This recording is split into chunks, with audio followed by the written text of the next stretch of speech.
شرور أنفسنا ومن سيئات أعمالنا من يهده الله فلا مضل له ومن يضلله فلا هادي له ونشهد أن لا إله إلا الله وحده لا شريك له ولا مثل له ولا مثال له ولا مثيل له ولا مماثل له ونشهد أن سيدنا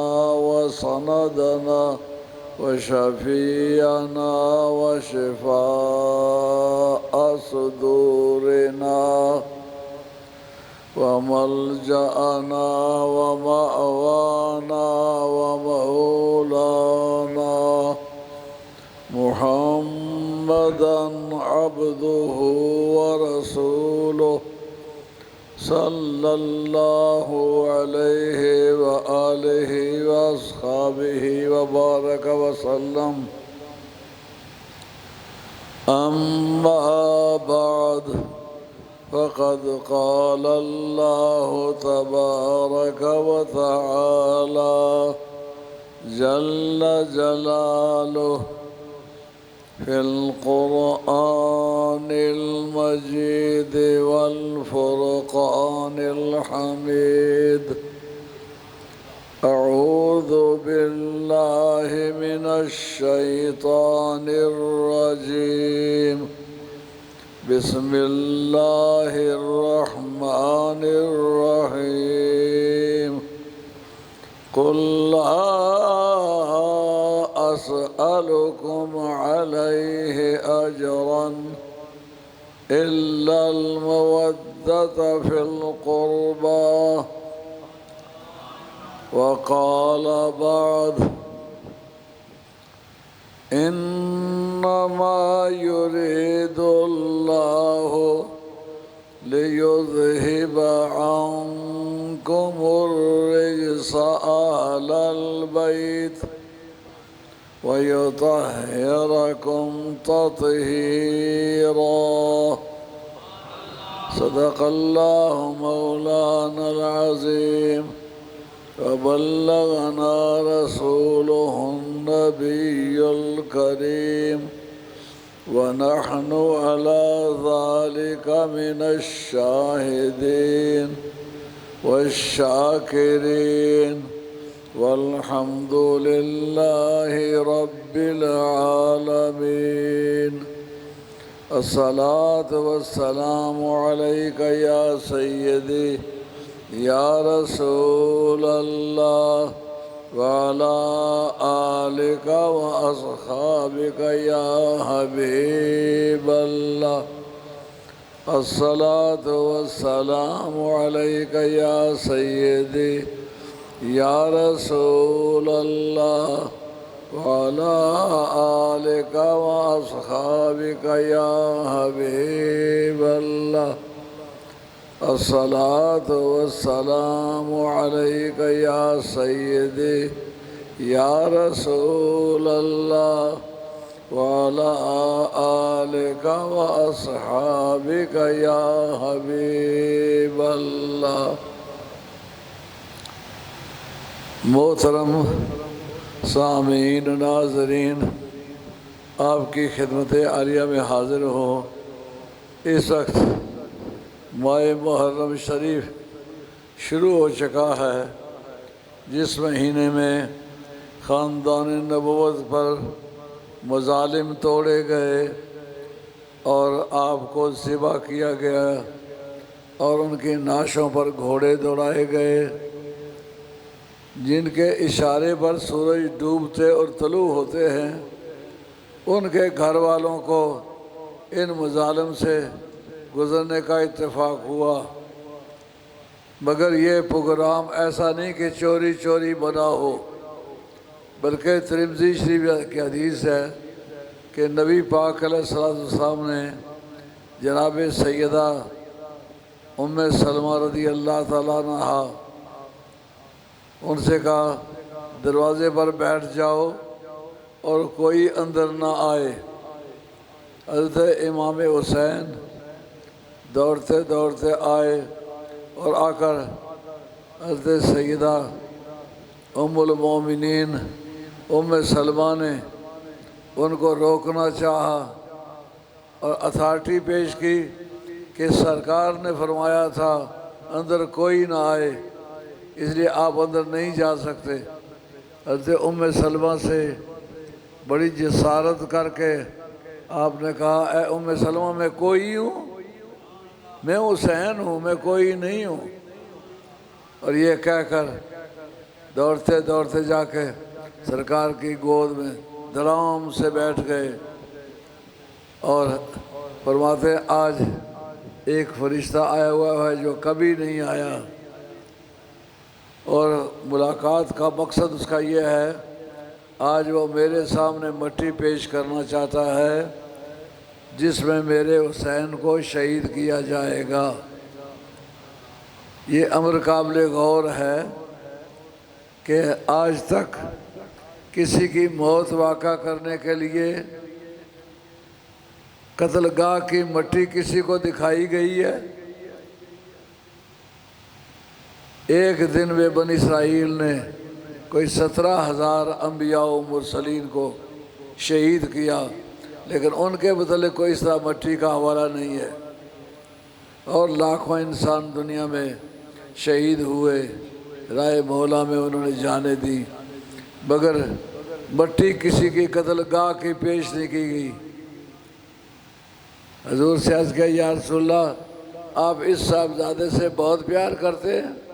اور ہاں میں بہت پیار کرتا ہوں۔ فرمایا اگر آپ چاہیں تو میں آپ کو اس سرزمین کی مٹی دکھاؤں جس سرزمین میں اس کو شہید کیا جائے گا۔ اب یہ کہنا کس طرح صحیح ہے کہ نبی کو نہیں پتا کہ کون کہاں مرے گا؟ ان مٹیوں کو بھی پتہ ہے جو نبیوں کی گود میں پلنے والے ہیں، وہ میرے میں آ کے اللہ کی بارگاہ میں جان پیش کریں گے۔ تو درد آشناؤں کی مٹیاں بھی درد آشنا ہوتی ہیں۔ کہہ دو کہ اس طرف سے نہ گزرے کوئی حسین، تاثیر جذب ہے میری خاک مزار میں۔ لیکن سرکار نے کیا کیا؟ وہ مٹی کسی کو دینا چاہیے۔ اب جتنی سوچیں ہیں وہ میوے حیرت ہیں کہ اماں زندہ ہے جن کے صاحبزادے کی بات ہے، ان کو مٹی نہیں دی۔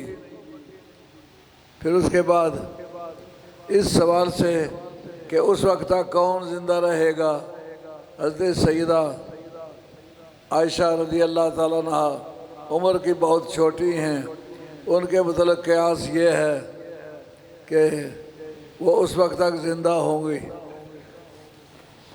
اس وقت تک زندہ رہیں گی۔ ان کو نہیں دی مٹی، دی تو اس کو دی جو تمام ازواج مطہرات میں سب سے عمر میں بڑی کی تھی۔ عمر کا بڑا ہونا یہ قرب موت کا قرینہ ہے، علامت ہے۔ جس کی عمر زیادہ ہے وہ جلدی دنیا سے چلا جائے گا۔ مٹی ان کو پیش کی۔ اس کا کیا مطلب ہے؟ نبی کو صرف یہی پتہ نہیں کی کہ امام حسین کہاں شہید ہوگا، بلکہ یہ بھی پتہ ہے کہ اس وقت تک کون کون زندہ رہے گا۔ تو سیدہ ام سلمہ کو مٹی پیش کی اور ساتھ ہی یہ بتایا جس وقت یہ مٹی خون میں تبدیل ہو جائے اس وقت سمجھنا کہ امام حسین کی شہادت عمل میں آ گئی ہے۔ اندازہ کیجئے مٹی کہاں ہوگی؟ مدینہ طیبہ میں ہوگی۔ شہادت کہاں ہوگی؟ کربلا معلیٰ میں ہوگی۔ کم و بیش 1000 میل کا فاصلہ ہے۔ اتنی دوری پر درمیان میں اونچے اونچے پہاڑ بھی ہیں۔ مٹی کو کس طرح پتہ ہوگا کہ امام عالی مقام کی شہادت واقع ہو رہی ہے۔ اس کا مطلب یہ ہے کہ جو اللہ والے ہیں ان کے بدنوں سے ٹچ کرنے والی مٹیوں کو بھی پتہ ہے کون کہاں ہے اور اس کا نام کیا ہے، اس کی شخصیت کیا ہے۔ تو جناب سیدہ ام سلمہ موجود ہے اور دیکھا کہ وہ مٹی خون میں تبدیل ہوئی ہے، تو اب آپ کے لیے نماز پڑھنا خاصا مشکل ہو گیا ہے۔ غم حسین نے ان کو گھیر لیا۔ سبحان اللہ، کیا شان ہے ائمہ آل بیت کی اور خون پاک کی۔ ایسا خون ہے بہایا گیا ہے کربلا میں، لیکن اس کی تاثیرات دیکھی گئی ہیں مدینہ طیبہ میں۔ سبحان اللہ، غضب کیا تیری یاد نے مجھے آستایا نماز میں، غضب کیا تیری یاد نے مجھے آستایا نماز میں، میرے وہ بھی سجدے قضا ہوئے جو ادا ہوئے تھے نماز میں۔ یہ موقع دیکھنے والا ہے کہ سرکار نے یہ نہیں فرمایا کہ مولا کریم اس مصیبت کو ٹال دے۔ جن بدعقیدہ لوگوں کا یہ عقیدہ ہے کہ سرکار اگر کچھ کر سکتے تو حضرت امام حسین کی مصیبت کو ٹال کیوں نہیں دیتے۔ اچھی مائیں اپنے بیٹے کے امتحان کی ڈیٹ ڈکلیئر کیوں، وہ یہ نہیں کہتی اللہ کریم اس امتحان کو ختم کر دے، وہ کہتی مولا کریم میرے بیٹے کو امتحان میں پاس کر دے۔ سرکاری دو عالم علیہ السلام کی ذات بابرکات نے اس جگہ یہ نہیں فرمایا کہ مولا کریم اس مصیبت کو ٹال دے، بلکہ اللہ کریم حضور فرماتے ہیں اللہم آت الحسین صبرا، مولا کریم حسین کو صبر کی توفیق عطا فرما۔ یہ کمال کی بات ہے۔ حضرت حیدر کرار اور جناب امام حسین دونوں کی شجاعت پر گفتگو کی جائے تو بڑا عجیب و غریب معاملہ پیدا ہو جاتا ہے۔ جس وقت حیدر کرار نے بہادریاں دکھائی ہیں، اس کی بیک گراؤنڈ یہ ہے کہ بدر کے میدان میں سرکار تشریف لے گئے تو رات کے وقت سرکار نے اٹھ کے جگہ بتائیں، فرمایا اس جگہ ابو جہل گرے گا اور مرے گا، اس جگہ عتبہ گرے گا اور مرے گا، اس جگہ ولید گرے گا اور مرے گا، اس جگہ شیبہ گرے گا اور مرے گا۔ جو چوٹی چوٹی کے آدمی تھے، جو فکری قیادت کے رہنما تھے، جو فوجی قیادت کے رہنما تھے، جو سیاسی قیادت کے رہنما تھے، جب وہ سارے مارے جائیں گے سیاست کہاں جائے گی، قیادت کہاں جائے گی، فوج کہاں جائے گی۔ جب سرکار مولا مرتضیٰ کو پتہ چل گیا کہ یہ بندے یہاں گریں گے اور ماریں گے، یہ تسلی ہو گئی کہ ہم جیتیں گے، یہ ہاریں گے۔ مگر امام حسین کو یہ نہیں بتایا کہ فلاں آدمی تیرے مقابلے میں آئے گا، وہ گرے گا اور مارا جائے۔ بتایا حسین تم جاؤ گے تو وہاں سے زندہ واپس نہیں آؤ گے۔ اس کے باوجود عین وقت پر دشمن کا مقابلہ کیا اور للکار کے علم حق کو بلند کیا۔ یہ ثبوت ہے اس بات کا کہ امام حسین کی شجاعت بڑی مختلف قسم کی ہے۔ علی مرتضیٰ نے جتنی شجاعتیں کی ہیں سرکار نے پہلے بتا دیا ہے کہ ایسا ایسا ہوگا، اس لیے وہ بیان مولا مرتضیٰ کے لیے ایک زبردست ذرا بختر بن گیا، وہ حفاظت بن گیا۔ مگر امام حسین کو یہ نہیں کہا کہ تم مصیبت میں میدان میں جاؤ گے اور تم میدان مارو گے، وہاں تمہاری شہادت ہوگی۔ یہ ساری باتیں تمہیں یاد رکھنی ہوگی۔ اے حسین، صرف اس میدان میں ثابت قدم نہیں رہنا، بلکہ جس وقت تیرا سر نوکے نیزہ پر ہوگا دشمنوں کے گھر ہوگا۔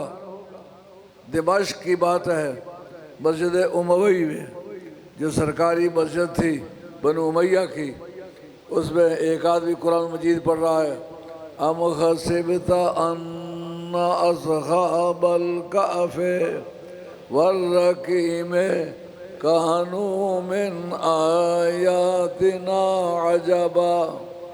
جب یہ پڑھ رہا ہے، امام حسین کا سر نوکے نیزہ پر ہے، امام بحقی اس کا حوالہ دیا ہے سید محمد مصری شبلنجی نے نور الابصار فی مناقب آل بیت نبی المختار میں۔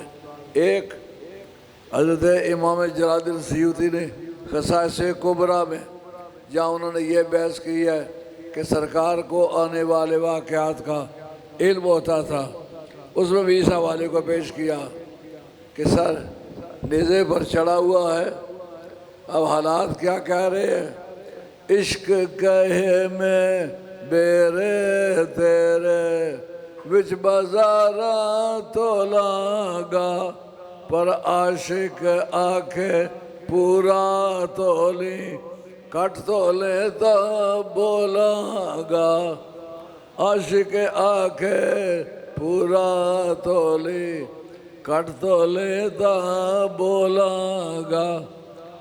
آدم علیہ السلام سے لے کر ان میرے سانسوں تک کوئی ایک حوالہ ایسا نہیں ملے گا کہ سر کٹا ہوا نیزے پر چڑھا ہوا ہو اور 1000 میل کی دوری پر باڈی پڑی ہوئی ہو، سر اکیلا ہو، موقع آ جائے بولنے کا تو وہ عین اس وقت بات کر ڈالے۔ یہ اولاد آدم میں پہلا اور آخری آدمی امام حسین ہے، جس کے بارے میں سکہ روایات میں نے آپ کے سامنے پیش کی ہیں۔ علامہ محمد مصری شبلنجی 1، امام بحقی 2، امام جلال الدین سیوطی کی خصائص کبریٰ، یہ ساری کتابیں میرے پاس موجود ہیں اور حوالہ جات لگے ہوئے ہیں۔ انہوں نے ثابت کیا کہ امام حسین کے بارے میں کہانی نہیں ہے، واقعہ ہے، اور اس وقت سیدہ زینب بھی اس منظر کو دیکھ رہی ہیں اور عین دشمن کے مقابلے میں کھڑے ہو کر جناب سیدہ نے جو خطبہ دیا وہ یادگاری ہے۔ قیامت کا میدان ہوگا اور سیدہ زینب کا یہ خطبہ پیش کیا جائے گا، مزہ ہی آ جائے گا کہ کسی بے ایمان کے سامنے ایک خاتون نے جلا وطن ہو کر، قیدی ہو کر، دشمن کے قید کے کٹہرے میں کھڑے ہو کر اس طرح کی باتیں کی ہوں۔ یہ حضرت سیدہ فاطمہ کا خون ہے اور کسی کا خون نہیں ہے۔ قرآن مجید کی جو آیت میں نے 2 آیتیں پڑھی ہیں، ایک آیت پڑھی ہے قُلْ لَا أَسْأَلُكُمْ عَلَيْهِ أَجْرًا إِلَّا الْمَوَدَّةَ فِي الْقُرْبَى۔ اے میرے محبوب، میں تمہیں کہتا ہوں، کہہ دو ان سے کہ میں تم سے کوئی اجر نہیں مانگتا اس پر جو میں نے تبلیغ نبوت کی ہے، تمہیں دوزخ کے گڑھے سے نکال کے جنت کا حقدار بنایا ہے، حلال اور حرام کی تمیز دی ہے۔ آپ لوگ کسی پرائمری اسکول کے ٹیچر کو کہیں کہ پہلی کا قاعدہ بچے کو پڑھانا ہے، وہ پوچھے گا فیس کتنی دو گے، مجھے کتنی فیس دو گے؟ فیس کا فیصلہ پہلے ہوگا، بعد میں ٹیوشن شروع ہوگی، بعد میں پڑھانا شروع ہوگا۔ قربان جائیے، سرکار کی ذات نے کہا اس پر میں کوئی اجر نہیں مانگتا۔ کس پر؟ کہ میں نے تمہیں عقیدہ صحیحہ دیا، اعمال صالحہ دیا، سول لا دیا، کریمنل لا دیا، انٹرنیشنل لا دیا، میٹریمونیل لا دیا، علم وراثت دیا، یہ ہزارہ قسم کے علوم ہیں۔ ایک صرف علم میراث جو ہے، سر جان سامٹ نے لکھا ہے، اگر کوئی آدمی ایمانداری کے ساتھ حضرت نبی کریم علیہ السلام کے اس علم کی تحقیق کرے کہ سرکار نے وراثت کس اصول کے مطابق بانٹی ہے، تو میں کرسچنوں میں مجبور ہوں، اسلام قبول نہیں کر سکتا، مگر اس کو اسلام قبول کرنا پڑے گا۔ حضور المیراث و نصف العلم، مشکل ترین علوم میں سے ہے علم میراث۔ تو جس نے علم میراث دیا وہ ایسا علم میراث ہے کہ جس کا اطلاق کل کائنات پر ہوتا ہے۔ سرکار کا جو قانون میراث ہے، قانونی بالادستی ظاہر کرتی ہے کہ اس کا مقام کیا ہے۔ جورسڈکشن سے پتہ چلتا ہے، حدود اختیارات سے پتہ چلتا ہے کہ مرتبہ کیا ہے۔ حضرت عمر فاروق رضی اللہ عنہ کے زمانے میں دو عورتیں ایک مہمان خانہ میں ٹھہری، دونوں نے بچے کو جنم دیا۔ ایک کے یہاں لڑکی پیدا ہوئی، دوسرے کے یہاں لڑکا پیدا ہوا، لیکن دونوں کہتی ہیں لڑکا میرا ہے، شہادت دونوں کے پاس نہیں ہے۔ اس وقت حضرت عمر فاروق مجبور ہو گئے کہ کس کے حق میں فیصلہ کرے۔ بخاری شریف کے اندر حضرت عمر کا کوٹیشن موجود ہے، اقضانا علی، ہم میں چوٹی کا جج جس کا کوئی فیصلہ نہ کر سکے، اس کا فیصلہ کرے تو علی کرے۔ اب جناب حیدر کرار کو بلایا گیا کہ اب کس طرح فیصلہ کیا جائے، لڑکا کس کا ہے، لڑکی کس کی ہے۔ اور ایک قاعدہ بتاتا ہوں، ایک عورت منگوا لو۔ عورت بلا لی گئی، کہا دونوں کی چھاتیوں تھے، ایک ایک پیالی بھر دودھ دو لو، جو کوانٹیٹیولی برابر ہو، مقدار کے اعتبار سے برابر ہو، دونوں دودھوں کو تولو، جو وزن میں دگنا ہے لڑکا اس کا ہے۔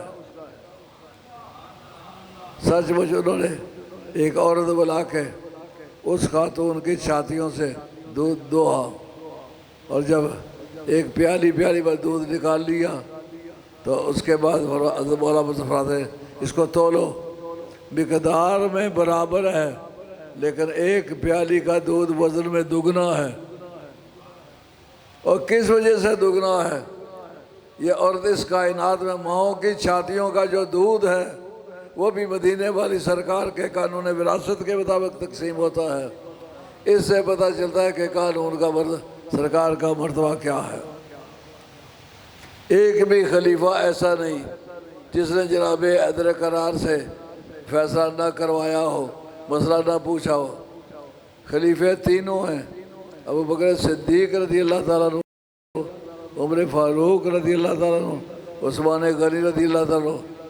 ذخائر اس عقبہ اس کتاب کا نام ہے، میرے کتب خانے میں موجود ہے، جنہوں نے وہ پورے حوالہ جات بیان کیے ہیں کہ فلاں موقع پر جناب ابو بکر صدیق نے مدد مانگی، فلاں موقع پر جناب عمر نے مدد مانگی، فلاں موقع پر جناب عثمان نے۔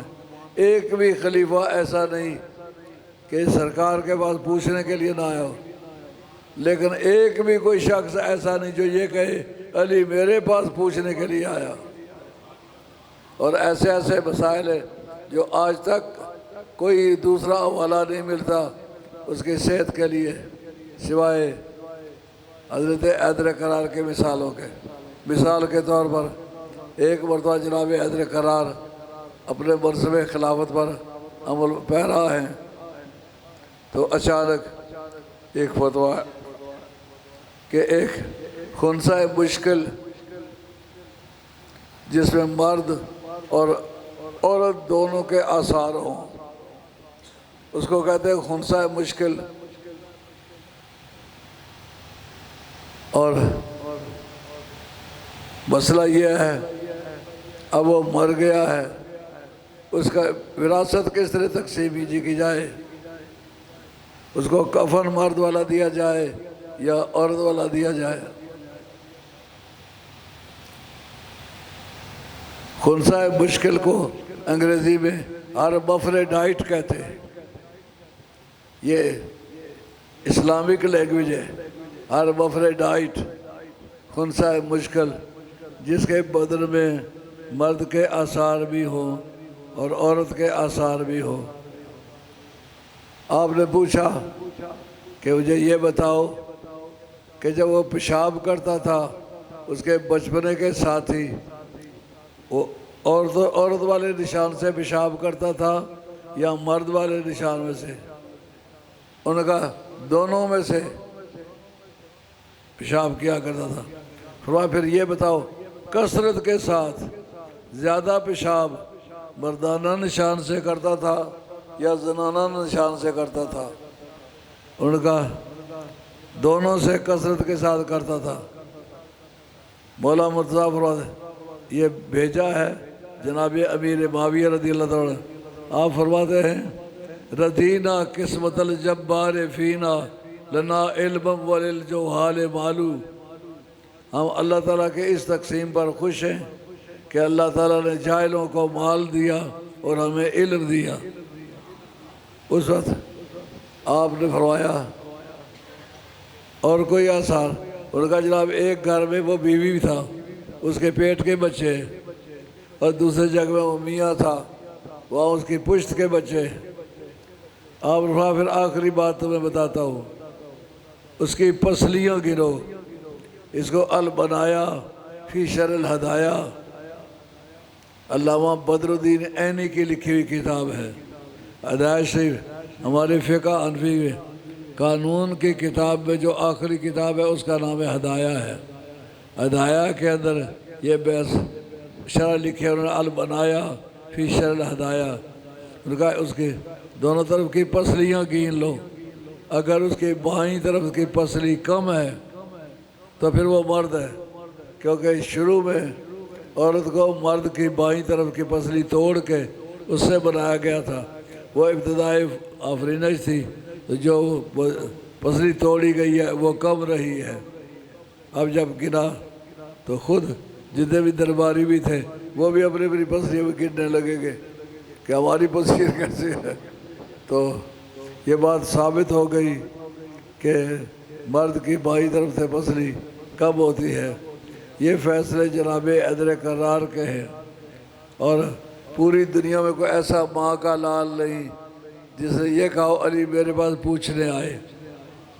وَأَمَّا بِنِعْمَتِ رَبِّكَ فَحَدِّثْ، مولا مرتضیٰ کو اس آیت کے متحد پابندی تھی کہ اللہ کی نعمتوں کا ذکر کرو، تو اللہ کی نعمتوں کے ذکر میں آپ نے یہ فرمایا مجھ سے فَاسْأَلُونِي مَا تَشَاءُونَ إِلَىٰ يَوْمِ الْقِيَامَةِ، میرے بعد ایسا کوئی آدمی نہیں ہوگا جس سے جو پوچھو وہ کبھی لا نہ کہے، جواب دے۔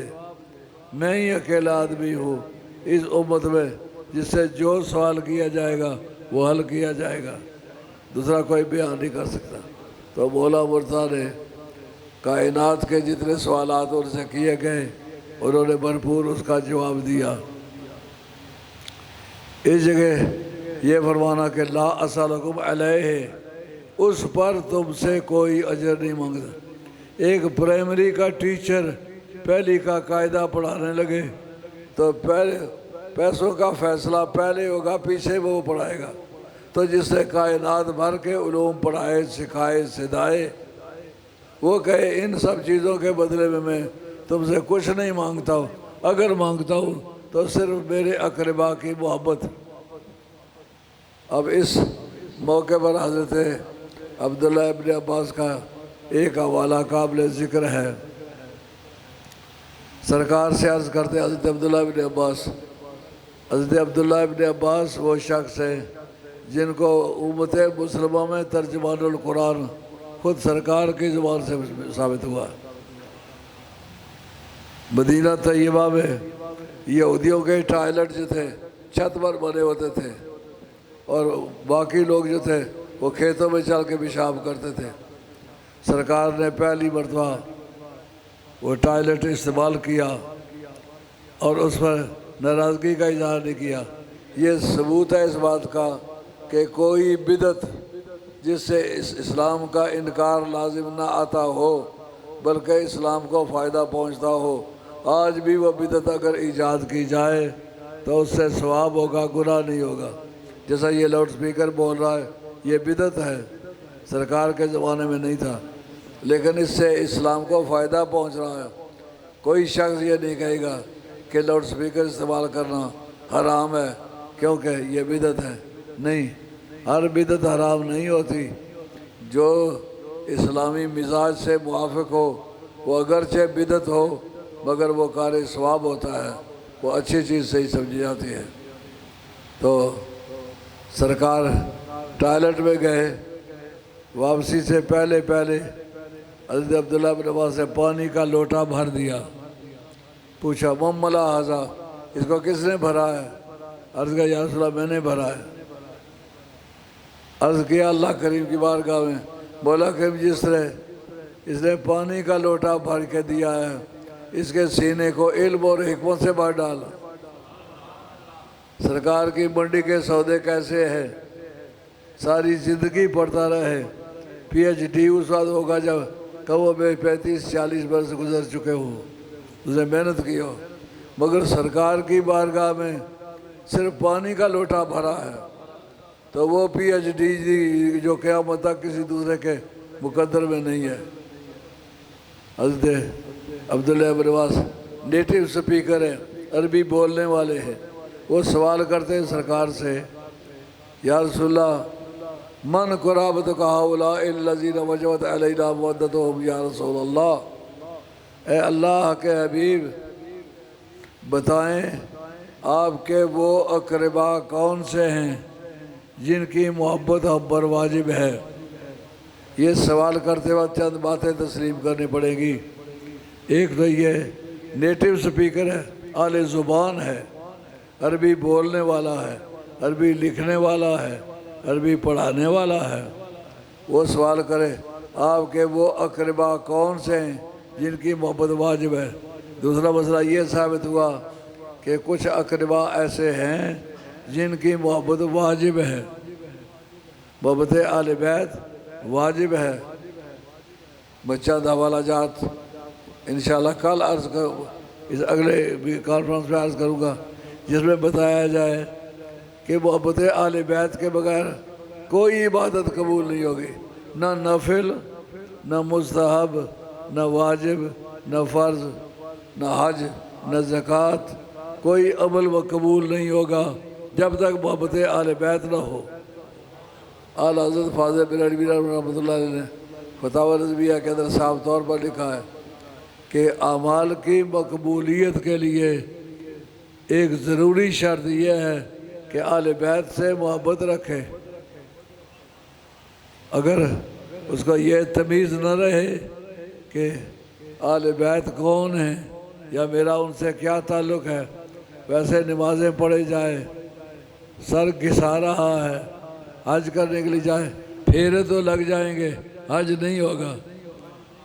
اعمال کی مقبولیت کے لیے اہل بیت سے محبت بھی واجب ہے، اور سادات کو بھی چاہیے کہ سادات کے ساتھ محبت کرے، اس قانون سے کوئی فارغ نہیں ہے۔ یہ دو سوال اسٹیبلش ہو جاتے ہیں، ایک تو یہ ہے کہ محبت واجب ہے، یہ حضرت عبداللہ بن عباس کو پہلے سے پتہ ہے۔ دوسرا یہ ہے کہ یہ اقربا کی محبت ہے، صرف یہ فرق ہے کہ پتہ چلے آپ کے آل میں سے کون سے، کیونکہ آل محمد میں وہ بھی ہے نا جو سرکار کے قریب کے پگڑی کے رشتہ دار ہیں، وہ بھی آل ہیں، ان کو کہتے ہیں آل بات نسب۔ ایک وہ ہیں جو حضور کے ازواج مطہرات ہیں، ان کو کہتے ہیں آل بیت سبب، اور ایک وہ آل بیت ہیں جو خدمت تواضع کرتے ہیں، سودا لا کے دے دیا، جھاڑو دے دی، کوئی کام کر دیا۔ حضرت سلمان فارسی، حضرت واصلہ بن الاسقا، یہ دو شخص اس سرکار نے فرمایا کہ یہ دونوں ہمارے آل میں سے ہیں، یہ آل بیت خدمت کہلاتے ہیں۔ اور حسن و حسین خاتون جنت مولا مرتضیٰ، یہ آل بیت ہیں، لیکن یہ آل بیت تطہیر کہلاتے ہیں، اہل بیت ابا کہلاتے ہیں، جن کے اوپر سرکار نے شگا ڈال کے فرمایا اللہم ہؤلاء آل بیتی، اے اللہ یہ میری آل بیت۔ علماء کرام کی خدمت میں ایک ضابطہ عرض کروں گا، علم معانی کا ایک قاعدہ ہے کہ ہمیشہ جو مسند ہوتا ہے وہ نکرہ ہونا چاہیے، لیکن اگر اس کو معرفہ کیا جائے تو وہ مبتدا و خبر کی ترکیب بنتی ہے ضرور، لیکن قصر کی ترکیب بنتی ہے۔ وہ خبر جو ہے مبتدا کے اندر محصور ہوتی ہے، اے اللہ صرف یہی میری آل ہے اور کوئی آل نہیں، صرف یہ آل ہے۔ اس پر سوال اٹھتا ہے باقی بھی آلیں جو بیان کی ہیں، آل بیت نسب بیان کی ہے، آل بیت سبب بیان کی ہے، آل بیت خدمت بیان کی ہے، ان کا کیا بنے گا؟ قاعدہ یہ ہے قانون حصر کا کہ اگر ایک شہر میں بہت سارے پہلوان رہتے ہوں، کوئی آ کے اجنبی پوچھے آپ کے شہر کا کون سا پہلوان ہے، وہ 4-6 آدمی کو لے نام لے، وہ کہے نہیں یہ پہلوان نہیں، فلاں پہلوان ہے۔ یعنی اگرچہ پہلوان کہلانے میں یہ سارے پہلوان ہیں، لیکن کمال درجے کا پہلوان جس پر صحیح وہ نام فٹ بیٹھتا ہے وہ یہ ہے، اس کا نام ہے قصر حقیقی ادعائی۔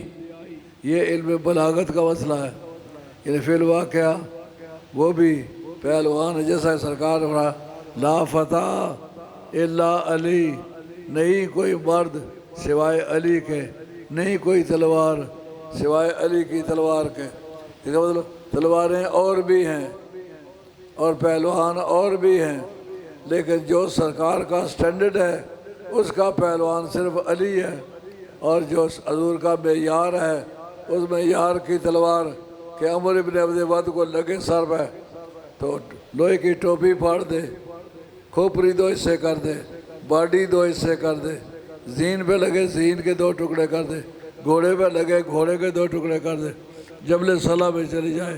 ایسی تلوار صرف علی کی تلوار ہے، ہر ایک کی تلوار ایسی نہیں ہے۔ واقعتاً تلواریں اور بھی ہیں، لیکن سرکار نے بتانا چاہا جو تلوار کا معیار ہمارے ہاں ہے اس معیار کی تلوار صرف علی کی ہے۔ یا فرمایا باقی آل بیت بھی آل بیت ہیں، جو آل بیت میں کمال درجے کے آل بیت ہیں وہ یہ 5 ہیں۔ باقی آل بیت کو کہتے ہیں کہ وہ آل بیت ہے، لیکن وہ فضل جزائی ہے ان کا شان، اس کا نام ہے فضل جزائی، یعنی کچھ کرو گے تو ملے گا، اگر کوئی گناہ کرو گے تو سزا دگنی ہوگی، اگر عمل کرو گے 1 نماز پڑھو گے 2 کا ثواب ملے گا، یہ فضل جزائی ہے۔ روزہ رکھو گے 1 روزہ رکھو گے 2 کا ثواب ملے گا۔ یہی وجہ ہے کہ اہل بیت اطہار میں پوری دنیا میں اولیاء اللہ کی تعداد زیادہ ہے، کیونکہ ان کے تھوڑے اعمال کو زیادہ شمار کے وہ فضل جزائی کے لوگ ہیں۔ کچھ کرو گے تو ملے گا، اگر نہیں کرو گے تو کچھ نہیں ملے گا، اگر کوئی برائی کرو گے تو سزا ملے گی۔ ادھر جو آل بیت تطہیر ہیں کہا یہ فضل جزائی کے نہیں، فضل اختصاصی کے لوگ ہیں۔ واللہ یختص برحمتہ من یشاء، یہ قانون قرآن نے بیان کیا، میں اپنی طرف سے نہیں بیان کرتا۔ واللہ یختص برحمتہ من یشاء، اللہ جس کو چاہتا ہے اپنی رحمت کے ساتھ خاص کر لیتا ہے۔ فضل اختصاصی کے لوگ کون ہیں؟ انبیاء علیہ السلام۔ انبیاء نے کیا کام کیا ہے جن کی وجہ سے ان کو درجے ملے؟ کہا میں فضل الہی سے، اس کا نام ہے فضل اختصاصی۔ اب کسی نبی نے کچھ نہیں کیا تو اس کو اللہ تعالیٰ نے نبی بنایا، وہ فضل اختصاصی۔ اور یہ ایک اصول ہے، اگر کوئی کہے کہ فلاں آدمی پہلے اسے صوفی پن اختیار کیا، اللہ اللہ کیا، محنت کرتے کرتے ولی ہوا، ولی ہونے کے بعد مجدد ہوا، مجدد ہونے کے بعد وہ نبی ہوا، یہ عقیدہ کفریہ ہے، کیونکہ جس کو نبوت کہتے ہیں وہ محض عطیہ الہی ہے، محض فضل الہی سے ملتا ہے، وہ فضل اختصاصی کے لوگ ہیں۔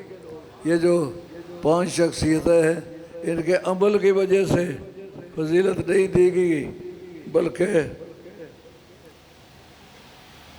عمل کی وجہ سے ان کو فضیلت نہیں دی گئی، بلکہ بعض اللہ کے اختصاص سے جس قاعدے کے مطابق نبیوں کو نبی بنایا، رسولوں کو رسول بنایا، اس قاعدے کے مطابق نبی کی اہل بیت کو محض اپنے فضل سے اہل بیت بنایا اور کو یہ شان دی۔ انشاءاللہ العزیز بہت جلد کانفرنس آ رہی ہے اور اس میں تقریباً 50 سے زیادہ بولنے والے لوگ ہیں، اور ایک سٹیج ہوگی جس میں وہ لوگ بیٹھیں گے جن کے فوٹو ہم نے دیے ہیں اور اشتہاروں میں، اور باقی دوستوں سے گزارش ہوگی کہ وہ علماء کی جگہ کو وہ استعمال نہ کریں۔ اگر کسی کو یہ عذر ہے کہ وہ نیچے نہیں بیٹھ سکتا، ان کے لیے کوئی 100-150 کرسی کا بندوبست کیا ہے، کچھ ادھر کچھ ادھر، وہاں سے کرسی اپنی مرضی کے مطابق اٹھا لیں اور اپنی مرضی کے مطابق بچھا لیں، ان کے لیے کرسیوں کا انتظام کیا۔ ہم کسی کے ساتھ جبر نہیں کر سکتے، کچھ لوگ بوڑھے ہونے کی وجہ سے زیادہ دیر ایک جگہ نہیں بیٹھ سکتے، ان کے لیے یہ سہولت ہے کہ کرسیاں ان کے لیے ہوں گے، اور کچھ ایسے جو گھٹنوں کے درد کی وجہ سے نیچے نہیں بیٹھ سکتے وہ بھی کرسیاں استعمال کر سکتے ہیں۔ اور خواتین میں بھی بعض خاتونیں ایسی ہوں گی جو نیچے نہیں بیٹھ سکیں گی گھٹنوں کے درد کی وجہ سے یا اور کسی تکلیف کی وجہ سے، ان کو بھی کرسی اٹھا کے الگ بیٹھنے کی اجازت ہوگی، لیکن وہ جو کرسی بچھائے گا وہ درمیان میں نہیں بچھائے گا، وہ ایک طرف بچھائے کے بیٹھ جائے گا تو پھر وہ واز سنے گا۔ ملک اور قوم میں جو چھوٹی چھوٹی کے آدمی ہیں، یا وہ ڈاکٹریٹ انہوں نے کیا ہوا ہے یا ڈاکٹریٹ سے اچھے لیول کے آدمی ہیں، بولنے کے لیے وہ آئیں گے، اور ٹائم صرف 10 منٹ ہوگا، اس 10 منٹ کے اندر یہ مسئلے بیان کریں گے۔ ایک تو یہ کہ جو سپریم کورٹ نے کہا کہ یہ ملک آزاد ہے، اس میں اظہار خیال کی کوئی ممانعت نہیں ہو سکتی، یہ ایک علمی کمزوری ہے۔ اسلام جسے کہتے ہیں اس نے ضابطے پہلے باندھ کے دیے ہیں، بہت ساری چیزیں ہیں جو سچائی ہیں، ثابت ہیں، لیکن ان کا اظہار از قسم کفریات ہے۔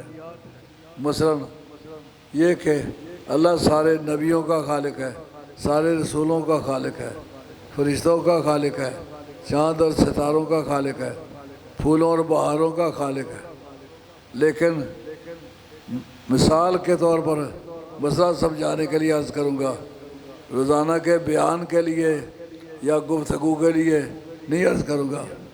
مثلا دنیا کے جو ادنا ذلیل جانور ہے، کتا ذلیل جانور ہے، کہے کہ اللہ کتے کا خالق ہے، اللہ خنزیر کا خالق ہے، اللہ کسی گندگی کا خالق ہے سچائی، مگر بیان کرنا حرام ہے۔ ہر سچائی کو بیان کرنا اجازت نہیں ہوتا، بعض ایسی برائیاں ہیں کہ ہے سچائی ہے لیکن ان کا بیان کرنا حرام ہے۔ سمجھ میں آ گیا مسئلہ؟ ادنا ذلیل جانوروں کے نام کو اللہ کی طرف منسوب کرنا کہ ان کو اللہ نے پیدا کیا ہے، اللہ ان کا خالق ہے، یہ اظہار حرام ہے۔ میں نے آپ کو عقیدہ سمجھانے کے لیے مثال دی ہے، لیکن یہ گفتگو میں استعمال کرنے کی آپ کو اجازت نہیں ہے، نہ میں کرتا ہوں نہ آپ کریں گے۔ اسی طرح سرکار دو عالم علیہ السلام کے بعد کسی نئی نبوت کا پرچار یہ ہے بھی جھوٹ، اس کا اظہار کرنا یہ ارتداد ہے۔ جن جن لوگوں نے کیا ہے ان کو قتل کی موت نصیب ہوئی ہے۔ مسلمۃ الکذاب کو قتل کیا گیا اور طلیقہ کو قتل کیا گیا، اسود انسی کو قتل کیا گیا، بنت سجا قتل سے بچی لیکن اسے دور فاروقی میں کلمہ پڑھ لیا تھا۔ یہ اظہار کسی کے وہ آدمی جو سرکار کے بعد نبی کہلاتا ہے وہ تو کافر جیا ہے، کافر مرا ہے، اس کا پرچار کرنا یہ حرام ہے۔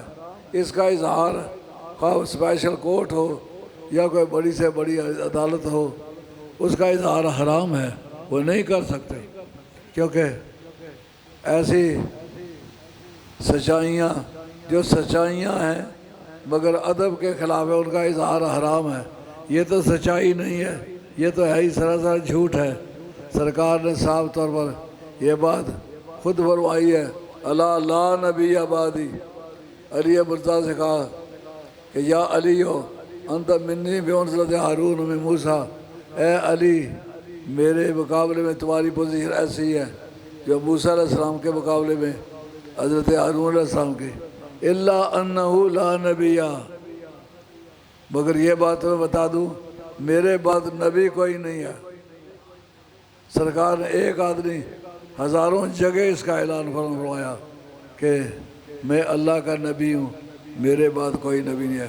یہ ہے ہی سراسر جھوٹ، اس لیے اس کا اظہار جھوٹ ہونے کی وجہ سے بھی حرام ہے، اور یہ سرکار کی کثر شان ہونے کے اعتبار سے بھی حرام ہے۔ تو یہ ہے ہی جھوٹ، اگر سچائی ہوتی تو بھی حرام ہوتی۔ سرکار دو عالم السلام کے بعد کسی طرح کا کوئی ذلی، بروزی، حقیقی، مجازی کسی طرح کا کوئی نبی نہ ہے نہ ہوگا۔ جو عیسیٰ علیہ السلام کی مثال ہے وہ نئے نبی کے پیدا ہونے کے نہیں، گئے ہوئے نبی کے واپسی کی مثال ہے۔ اللہ میرا اور آپ کا خاتمہ سچے دین پر کرے اور انتظار کریں۔ آپ پورے ملک میں بڑا زور شور ہے، آزاد کشمیر میں، فرنٹیئر میں، قبائلی علاقوں میں اور دوسرے ملکوں میں گئے ہوئے مسلمانوں میں اس کا بڑا شور ہے کہ اس طرح کا حسین کانفرنس ہو رہی ہے، بڑی تعداد میں لوگ آ رہے ہیں، اور ہماری جتنی توفیق ہے ہم نے اچھے سے اچھا سا انتظام کیا ہے، کھانے پینے کا بھی اور بیٹھنے اٹھنے کا بھی، اور غالباً اس مسجد میں سارے بندے نہیں آ سکیں گے، اتنی تعداد بتائی جا رہی ہے۔ مختلف علاقوں سے، پٹوار سے کوئی بسیں آ رہی ہیں، گاڑیاں آ رہی ہیں، کاریں آ رہی ہیں، ویگنیں آ رہی ہیں، پیدل لوگ آ رہے ہیں۔ امید ہے کہ آپ لوگ اپنے ایمان کو تازہ کریں گے اور سرکار کے ختم نبوت پر بہت زیادہ پختگی کے ساتھ عمل کریں گے۔ جو آدمی اس کا اظہار کرے آپ اس کو مرتد کہیں گے، اس کا اظہار حرام ہے، جب ہے جھوٹ ہو کر کے بھی حرام ہے اور ختم نبوت کے انکار سے بھی حرام ہے۔ تو اس چیز کا اظہار کرنا یہ ان دائروں میں نہیں آتا کہ جو کچھ ضمیر میں وہ بیان کر دے، نہیں۔ انڈیپینڈنس آف ایکسپریشن جو ہے، یعنی جو دل میں ہو وہ بیان کر دے، یہ اس کے لیے اسلامی پابندیاں ہیں۔ انشاءاللہ وہ آئے گئے کانفرنس کے موقع پر میں بھی عرض کروں گا، علماء کرام بھی عرض کریں گے۔ وما علینا الا البلاغ المبین وآخر دعوانا۔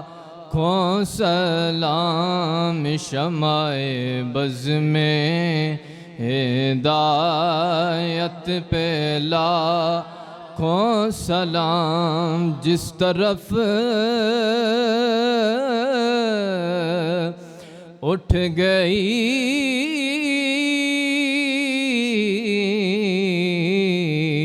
دم دم آ گیا اس نگاہ عنایت پہ لاکھوں سلام، مصطفیٰ جان رحمت پہ لاکھوں سلام، شمع بز میں ہدایت پہ نو کے نیزہ کہا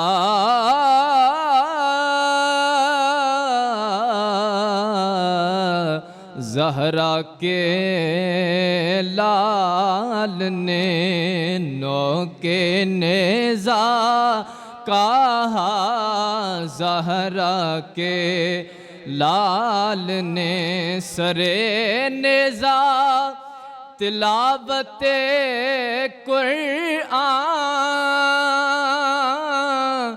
یہ کلیجہ میرے حسین کا ہے، نوک نیزہ کہا زہرا کے لال نے، نانا تیری رسالت پہ لاکھوں سلام، مصطفیٰ جان رحمت پہ لاکھوں سلام، شمع بز میں ہدایت پہ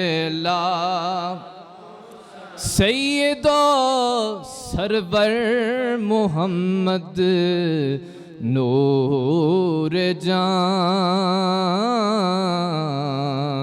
مہتر و بہتر شفیع مجرمان، السلام اے رحمت للعالمین، السلام اے رحمت للعالمین، شاہ قبلتین، السلام اے شفیع المذنبین، جد الحسنین، السلام اے تاجدار حل عطا، مرتضیٰ مولا علی مشکل کشا، یا الہی صدقہ سیدہ زہرا کے پھول، اور یہ سلام